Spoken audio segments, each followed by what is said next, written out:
of first impressions and lessons learned of Christianity. A pastor transformed himself into a homeless person and went to the church that he was to be introduced to as the head pastor that morning.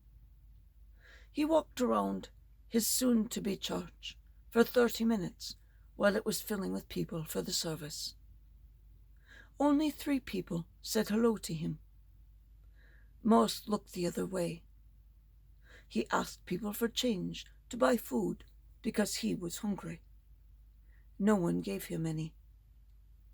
He went into the sanctuary to sit down in the front of the church and was told by the ushers that he would need to get up and go sit in the back of church.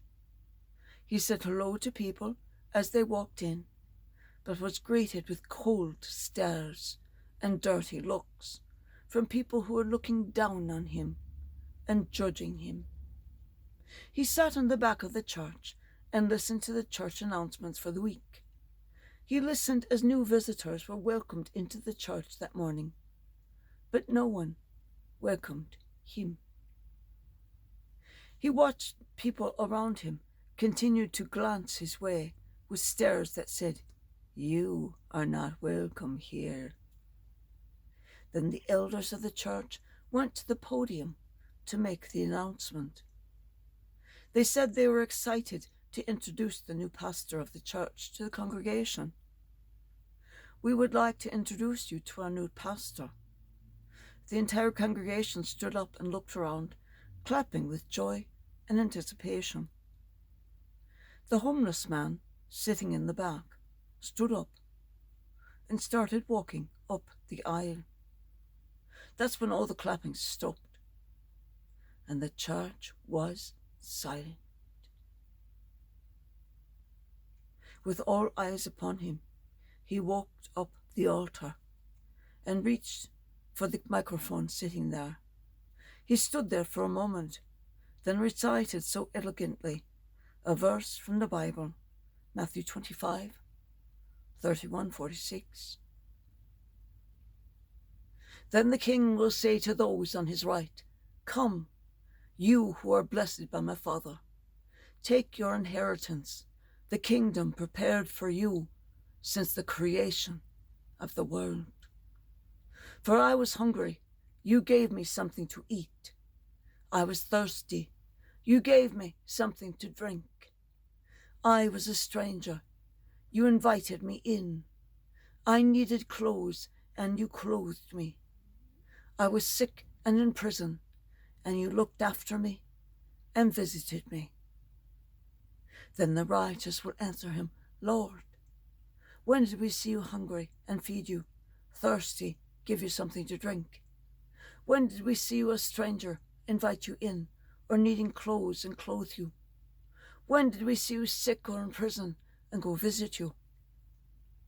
The king will reply, 'Truly, I tell you, whatever you did for the least of my brothers and sisters, you did for me.' Then the king would turn to those on his left and say, 'Begone, get away from me, you wicked. When I was hungry, you gave me nothing. When I was thirsty, when I was naked, stranger, or in prison, you did nothing to help me.' And those on the left said, 'Lord, when were you hungry and we did not feed you, thirsty and we did not attend? When were you naked, homeless, in prison, a stranger, or needing clothing? When did we not attend to you?' And the king would say to them in reply, 'Amen, I say to you, whatever you did not do for one of the least of these, you did not do for me.'" After he recited this, he introduced himself as their new pastor. and told the congregation what he had experienced that morning. How people had shunned him.